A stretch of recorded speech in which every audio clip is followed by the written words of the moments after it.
Thanks for downloading this episode from Teachers Talk Radio. You can find the full schedule and listen back to all our shows at ttradio.org. Enjoy the podcast.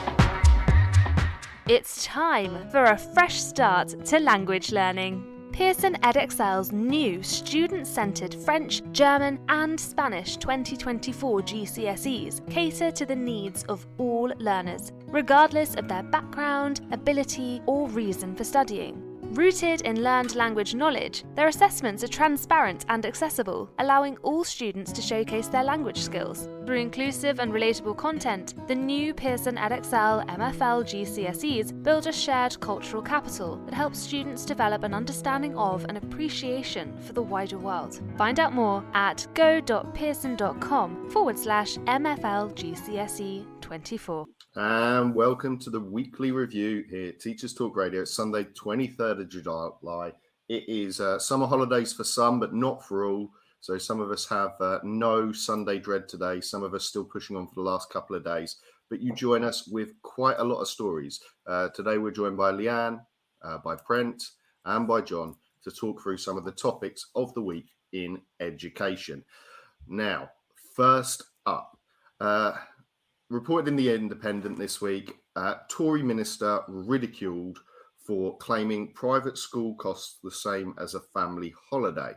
This was Gillian Keegan, who said, plenty of parents choose to forego life's luxuries to give children these opportunities. She's come under fire because the average private school cost for a year is £16,000.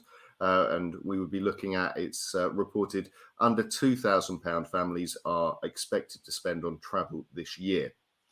Is this just another story of our education secretary being completely out of touch with what's going on in the world? I'm going to throw to Brent first of all. Yeah, absolutely bang out of order. I mean, I'd love to know what an average family holiday the government ministers are having, to be perfectly honest with you. I mean, I travel around the world and less than £1,500, albeit it was the 1990s, but with inflation, that's probably twice that. This is ridiculous. This is the same as sort of saying to young people that they should, save for a house by stopping avocado toast. It's this kind of nonsense that's got us into this cost of living crisis. And also this complete and utter focus on private schools and the complete ignoring and gaslighting of what's actually going on in the bulk majority of schools in the country. Some children won't get a holiday. I just come off an activity week where I have a range of children who have done activities and then a range of children who have never done activities. There are some children who won't have a holiday this 6 weeks. They'll be lucky to get a free meal this 6 weeks with the free meal situation. So I think it's completely tone deaf. I think it's in a line I've heard before about people who have struggled to get their children into private education. There is a group of people who do sacrifice the top of the range Land Rover maybe, or a top of the range car to get their children into a private school. But a holiday shouldn't be in the sixth wealthiest country in the world something that people should be guilty about. Some of the greatest memories I've had as a family were with holidays. And I grew up in a very, very poor background, but we still had a holiday because that's what we need. People work hard. They should be rewarded for that. So it's completely tone deaf, bang out of order, and just shows you again how out of touch with reality our government minister is. And I'm going to throw to John. Do you think, is this tone deaf or is this out of touch? It is tone deaf. It is out of touch. It's one of those moments where you get a kind of Freudian slip from certain aspects of our establishment, particularly Conservative Party, who reveal the class assumptions that they have behind them. It's a bit like years ago. I remember a Tory minister saying something like, "Well, there was a fuel shortage." He said, "Well, go down to your garage and get a jerry can, and you've probably got some in the garage, a jerry can," and things like that. The kind of assumption that, a misunderstanding of the lives of ordinary people. Whether it's a tax on people's extra bedrooms in council houses, or it's an ongoing sense in which they don't really know. It's not just Gillian Keegan and her crassness and stupidity. It's also a fundamental failure to understand the lives of ordinary people. And Leanne, what's your take on this? We are in a cost of living crisis. There will be families who can't go on holiday this year without thinking about sending their children to private school. People just don't have the money. Is this something that we should be focusing on or bringing up from our government? Yeah, I agree with John. I think there's not enough variety on the cabinet or even backbenchers, frontbenchers. I know the primary private school scene changed a lot after COVID. I think a lot of like two family household incomes went to one, and kids have either been pulled out of private schools or maybe have had to make different decisions than they would have before COVID. But I think we talk about it a lot, and there's definitely something in government that doesn't understand what's going on in schools. And state schools, regular schools. I know, I'm going to go back to Brent and just kind of ask about this, how, if we are, facing this kind of misunderstanding of where the country is at and where education is at and the real challenges people are facing, how are teachers supposed to get that message across to the government at the moment? Well, we've gone on strike, haven't we? And although I was preparing conditions, a lot of us went on strike to highlight and focus the attention on schools and focus the attention on budgeting. And one of the positives come out of that is the realization that there isn't a magic money tree in schools, that schools' budgets are very, very, very tight at the moment. So I think we have done a good job of highlighting that, that there is tight money. I know that during the summer, some of my colleagues will be going in to deliver meals to 88 families within our community. A holiday is not something they can afford, never mind a private school. And that is a deindustrialized area of Derbyshire, which is much like indicative of many parts of the Midlands in the north. So the comments like this are completely out of touch with not only the cost of living crisis, but the social care crisis, the education crisis, the health crisis, the crisis that is across the whole of sections of society. And if this is the only comment that the education minister can make, that people just have to, it's this sort of stiff upper lip, almost like this war attritional thing of, oh yes, we'll ride it out, just stiff upper lip, just give up a holiday or two, I don't know what parallel universe that they actually think we're living in when I'm dealing with child poverty. Children saying that they're happy to do PE lessons because they get a hot shower because electricity's running out. It's absolutely beyond tone. It's insulting, actually. So I think she needs to have a bit of a reality check and start speaking to people. Much like their YouTube account recently put out all the great things that they're doing, it was completely out of sync with what reality is on the ground. So, yeah. I'll just add something to that, if I may. The myth, Brent, you alluded to, that somehow people sending their kids to private schools have just sacrificed some little thing and some luxury. The implied insult again there is that, well, some people are frugal and can go to private schools, but the wasteful working classes or other wasteful people can't. It's a myth. It's the same as the food banks, isn't it? Oh, yes. We've heard ministers before. Yes. I debated at the last general election, the constituency next door to me, an MP who was an MP candidate who said people who use food banks just don't know how to budget correctly. Is that what schools do? I mean, we're running out of money because maybe our head teachers don't know how to budget correctly. That mantra just basically falls very flat in its face in reality. Well, that does lead us, as we talk about budgets in schools, on to our next story.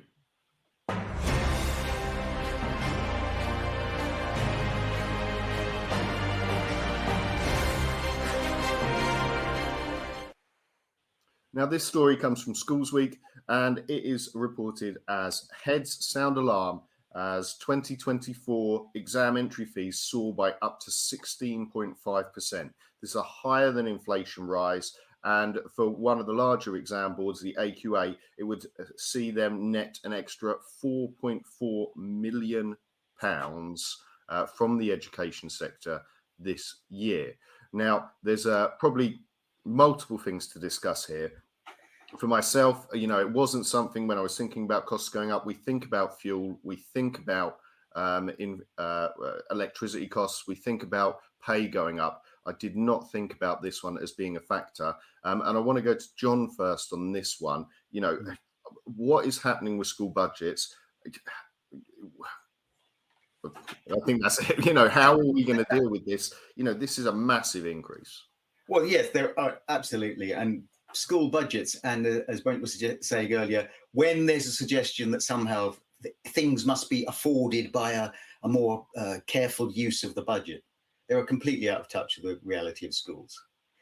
But in what universe did we arrive at a situation where private companies like Pearson and so on, and AQA and so on, and the exam, large multinational publishing companies make a profit and make money out of exams. It's one of those things that's sort of sneaked up on you.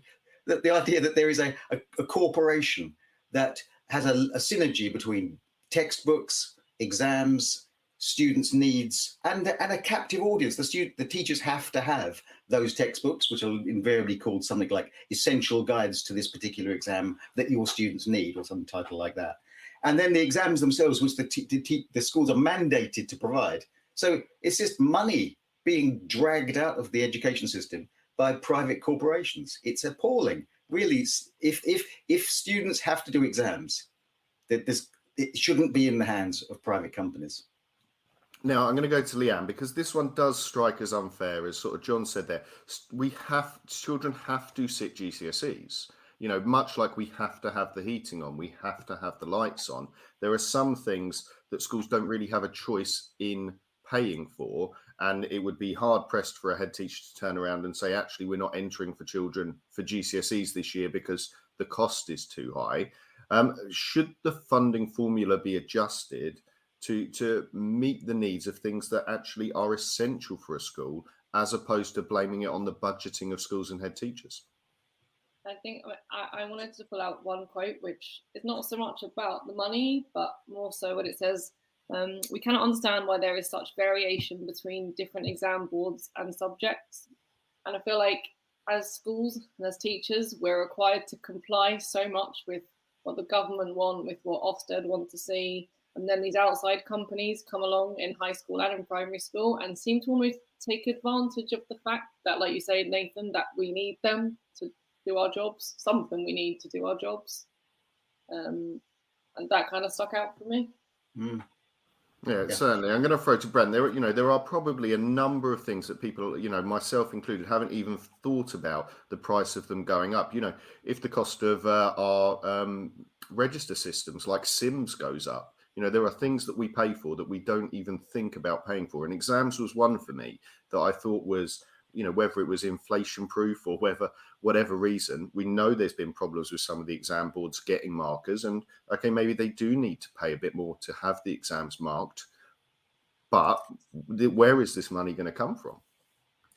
Well, this is the thing. The government says they're giving a record amount of funding to schools, which is completely duplicitous, because schools are paying out a lot more money to private enterprise because things used to be provided for schools by central government, like examinations. We have marketized education now, and schools are at the mercy of the free market when it comes to supply teaching, while they're making an absolute killing. We have privatized education by stealth, and this is the reaper being sold, because at the end of the day, schools are now at the mercy of the exam boards, and the exam boards are playing a game. Who's got the best exam rates? Let's see who can get in. It's a business, and a business there is to make a profit. It's not there to educate children. It's there to make a profit. And when you see that situation borne out during COVID, I'm really surprised after the rogue algorithm and the kick up that was after the rogue algorithm. Our examination system has not been looked at. I think it's a national scandal.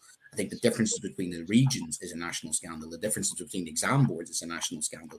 Our children are being shortchanged. It's game theory. And I'll give you one classic example. Children, working class children in poor schools, don't get their exams remarked if they're a grade or two out. Private schools would send practically most of their scripts off. And we've seen massive variations in some subjects, in particular history last year. We even have, the situation, some exams are still not marked at the moment. So that is a national scandal. That is absolutely, and it's not fair on these children who work so hard that they're being shortchanged by a system which is basically there to benefit a certain group of individuals. And the last thing I'd say about it is that, trusts are in debt. Some trusts are in debt and borrowing money. And they will have choices to make and say, I'm sorry, we can offer some GCSEs to your children, because, you have that coupled with this idea of, low value degrees. I worry about the direction of travel with some children who are going to get an education in the sixth wealthiest country in the world. And we're going to go to John just for the last comment on this one. Are we heading financially then to a system of education where it's the haves and the have-nots, the schools that can afford to do broader GCSEs and extra GCSEs and can afford these things, and the schools who can't and are having to make costs? Yes, moving to a system of have and have-nots. Well, that's a neat description of the British education system. We've already got that right now. As Brent said, during COVID, it was like that scene in Casablanca where he said, I'm shocked to see this gambling going on. I'm shocked to see that the exam system is so chronically unfair and favors certain privileged parts of our education system, that private schools do better. I'm shocked. But it's always there. That's what we've got. You've got massive inequality, unfairness embedded deeply within our system. It goes back to our previous question about the class assumptions that underpin a lot of things. Well, yeah, it's unfair. It's unfair. Exams expose that, and the simple, it's little better than a scam, which is the way schools are exploited through the books they have to buy, the exams they have to deliver, and the companies that make money out of it. It's a little better than a scam.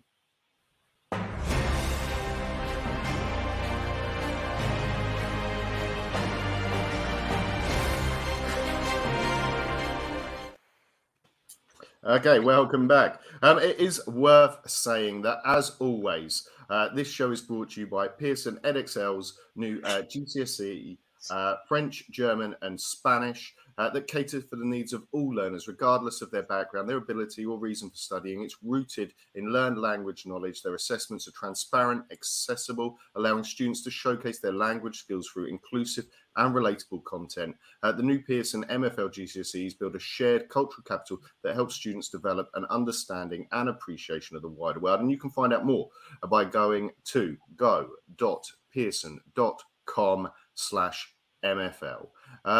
Our final story then is about behaviour. And we find ourselves talking about a Sunday Times article, and the title of it was "Pupils Should Sign Behaviour Contracts, Says Think Tank." This is a think tank founded by a former David Cameron advisor, and some of the things that they have suggested are behaviour accounts, where children receive financial debits and credits based on their behaviour. Identity cards, so that when students are in public, their behaviour can be tracked back to their school. And of course, they've also tacked on their behaviour scores being included in your UCAS scores for when you apply for college or university. We're going to start with Leanne on this one. Leanne, some of these suggestions seem a little far-fetched, maybe. Some of them, as far as a behaviour contract, that's what most schools have in the first place, isn't it? Yeah, I have heard of behaviour contracts. So we don't have them, but I kind of wanted to pick up on the one quote that says, schools should be further empowered to issue prizes, bonuses, or penalties / fines. I work in reception, and I get a lot of like, well done, that was amazing. And I get a lot of, can I have a sticker? And sometimes I give, and sometimes I say no, because actually, and I think behaviour in general, you should want to do it because maybe it's the right thing to do, because it's the right way to act. And I don't think you should want to do it because you're getting a reward for doing it right. But I think that's a whole school ethos that has to be put in place. And I disagree with that part of the article somewhat. We're going to go on to Brent next then. Brent, would a couple of extra pounds have made a young Brent behave a little better in school? No. And all of these things would have made me worse at school. My Orwellian radar is going bing bing. My social credit system in China is going bing bing. I'm not teaching children to be pigeons to peck on to get seeds. This is Pavlovian and B.F. Skinner's. You're basically having, salivating at this. You know what I mean? If you know psychology, this is very dangerous. This is encouraging obedience complicitly. I don't want children to obey because they're scared of me. I don't want children to obey me because I'm the law. As Cartman would say, respect my authority. I want children to basically, work with us. They need to come up with ideas for young people. Youth clubs. I mean, they're talking about bringing back Biker Grove. It'd be good if they actually brought back a whole generation of actual Biker Groves rather than the actual TV series, because that was the thing back in the 90s. We had youth clubs. I went to a youth club which looked after me, and there were youth workers, and there was a social care system, and there were startup clubs, and there was all those things that young people need, and that's what they need. They don't need to be, behaviorized that way or incentivized. And that's again back to this idea of, people are incentivization, monetization of things. The reward should be sometimes the respect they get from me And that is more than enough reward sometimes for the children, is my respect and the respect of their teacher, the respect of their parents. And those things cannot be bought. It's priceless. So putting a money value on people's behavior absolutely sickens me, to be perfectly honest with you. I would rail against it completely. We're going to go on to John. Behaviour going on your permanent record as a 12 or 13-year-old. How does that sit with you? Well, where to start? I mean, not only is it a failure to understand students, and it's based upon fear and a simplistic understanding of what motivates them. So yeah, it's obviously a big stick and fear. It's also it's another example of the way in which schools will reflect the kind of things that are wrong with society. You'll get them. They're a good barometer. How you treat children, what you say about children, whether you're afraid of them. So if you're a society that's afraid of its children, is really afraid of itself, and it's afraid of the things that are going on in the world around us. So they become simply a kind of metaphor for things we're really afraid of. Lack of control. As we can't control the world, can't control the economy, can't control all sorts of things in the world. So we can at least control children. Put them in uniforms, discipline them. We need schools which make them walk one side of the corridor this way, one side of the corridor that way. And that's the way it was when we were young, and so on. It's a kind of populist nonsense, and based upon fear and spite, and besides, absolutely, not only is it 1984 and Orwellian and so on. It's kind of Foucauldian. It's the panopticon. It's the watching society, watching young people, and if we could only control them, then we would get a better world. It's madness. And I'm going to go to Leanne now. Like, people could argue that young people are facing we are facing a crisis at the moment. And it was reported in another news article that Manchester this week, as the schools broke up, hundreds of young people descended on the city centre, and there were arrests for antisocial behaviour. If not a big stick, then where are we to go? Well, we have to teach values, I think. And maybe you don't need a behaviour contract. Maybe you need like a values and ethos contract, and it has to be from the parent-teacher relationship, and it has to come from the government, it has to come from Ofsted, that values are expectations that have to be instilled in school. And I think a lot of talk is about money in education. Yes, it's important, but there are also, I think, like I say, values have to be instilled. How do we teach those into children? I don't think giving a sticker teaches a value. I think it teaches business management or purchasing power. I don't know, but it doesn't teach values. It teaches them it teaches students what they are, objects. To be controlled. It dehumanizes them. Yeah, it's a transaction. Transactions don't teach values and ethos and morals. Yeah, I think that's missing in education sometimes. Absolutely. Consequences. Yeah, that's consistency and consequences. I mean, young Brent knew there were consequences, because young Brent had to face his mother and grandmother, and when Brent did something wrong. And let me tell you, the 4'11" mother and grandmother, I was more afraid of them than was the police, to be perfectly honest with you. Yeah. So it's things like that. It has to come back to the home, doesn't it? Yeah, it's the wrong word. I think, like you say, Brent, not sanctions, maybe consequences, sanctions, not stickers, ethos and morals. It's being spoken about in the wrong way. Brent, on this then, it suggests one of the comments is identity cards in public. We've talked about the civil disturbances in Manchester. Is this another thing being put on schools to fix then? Young people in the community are causing problems, so let's give them identity cards so the schools can deal with those problems.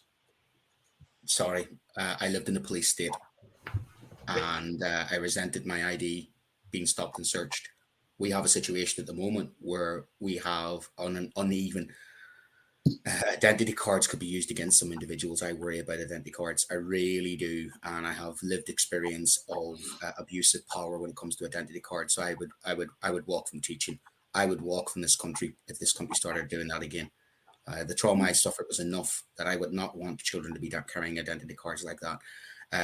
That starts to make me feel like we're living in 1930s.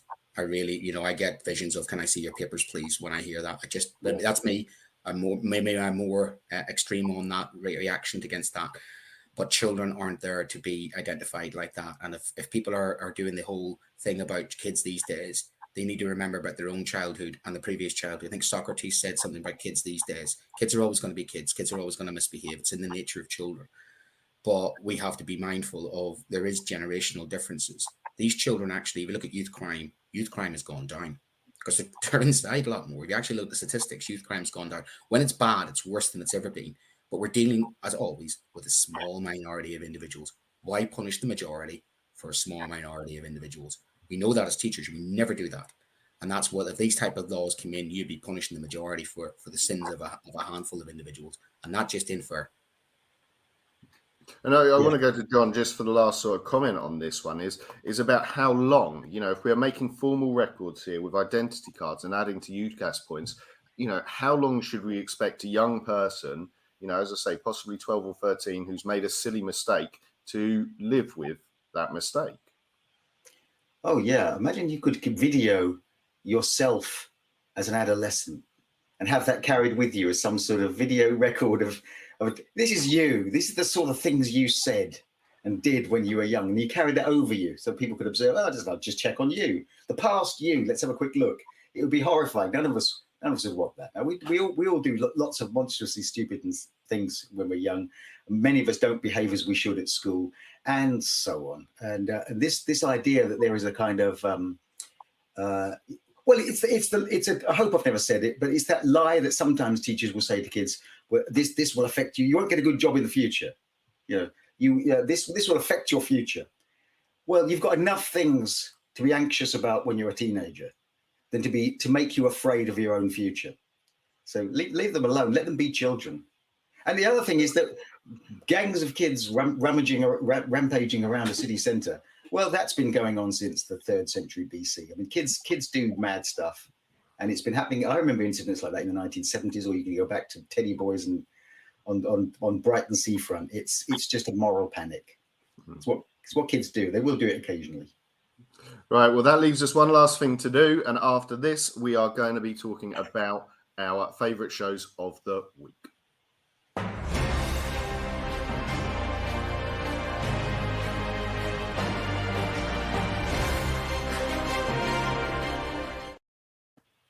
Okay, and so we're going to start with Leanne on this one. Your favourite show from the week on Teachers Talk Radio? Mine was actually John's. Artists, Teachers and Teaching Creativity. We had Professor Tom Dobson on, who has done research on teaching creativity. And I always thought in my skit I was taught how to teach the subjects, but you're never really taught how to be creative, and maybe they just assume teachers are creative, but maybe all aren't. And so creativity is right up my alley. Anything to do with it is on my radar. Fantastic. Well done, John. Well, in that case, we'll go to John next. And who did you choose? Well, this is going to look a bit, Brent. Yeah, I really like Brent. I really liked your show. Not only is it, do you have the sort of Brent's dulcet tones and accent, which I don't know why. It's one of those things you can just listen to. I just thought, yes, it must be how kids feel. There is wisdom there. But also, as someone who's outside of teaching now, and you want to know what's going on, it's what Teachers Talk Radio does. It's best. It's an insight into something. Brent was talking about the strike action, the pay negotiations. It was a great discussion, and an alternative to that brief headlining that you get in the news on these sorts of things. So it was great listen. Fantastic. And so, Brent, what was something that stood out for you this week? Well, I was in a residential, so I had very little signal. So I saved what I had for the firecracker. Tom just lit the Socratic firecracker. He just put a tweet out there, and boom! I don't know why they did it on purpose, but it just exploded into a really, really good, robust debate. I don't think I've heard such a fantastic debate. It could have been on all night, about are children more lazy, and we saw really both sides. And really robust debate. I actually really, really enjoyed it, and I got to contribute just a little bit into it as well. But the quality was exceptional globally as well, and I thought it's just exactly what John was saying. It's just what Teacher Talk Radio was all about. So I just absolutely enjoyed that debate from Tom on Monday night. That was well worth a listen back to. Fantastic. And mine for the week, if you're listening to interested in things like teacher training, well, Poppy on the Friday morning break was talking to a great guest, Jenny Fogarty. They were talking about all things teacher training. Really, really interesting show, and not something that I'd normally pick out. It's not part of my work, but I did find it a really interesting guest, really strong show. So that does leave us. Hopefully, we'll work around. Leanne, are you still teaching, still in school? Yeah, I finished on Friday. Oh dear. John, got the flip-flops on yet? I'm happily retired, so every day is a flip-flop day. Every day's a flip-flop day. Brent? I'm on the, my wife was taking the children away for a day, so I'm on a rest day before I have the kids tomorrow. So I finished on Friday, not the same as my colleagues. I was on a bus till 7 o'clock on a Friday night, bringing 48 kids back from residential in the last week of term. So, but it was worth it. It was best last week of term I've ever had. You know, abseiling, rock climbing with 12 and 13-year-olds, which was fantastic. So yeah, I'm done now. Fantastic. And I am, flip-flopped up and ready to hit the beach for the summer. We will be here at Teachers Talk Radio for the whole of summer. There'll be shows for you to listen to. So if you are travelling away, save some of that international roaming data, download it before you go, and you'll have something to listen to by the poolside. Thank you, everyone, for today, and we'll see you next time. You've been listening to Teachers Talk Radio. Tune in live and listen back at ttradio.org. We look forward to hearing from you next time on Teachers Talk Radio.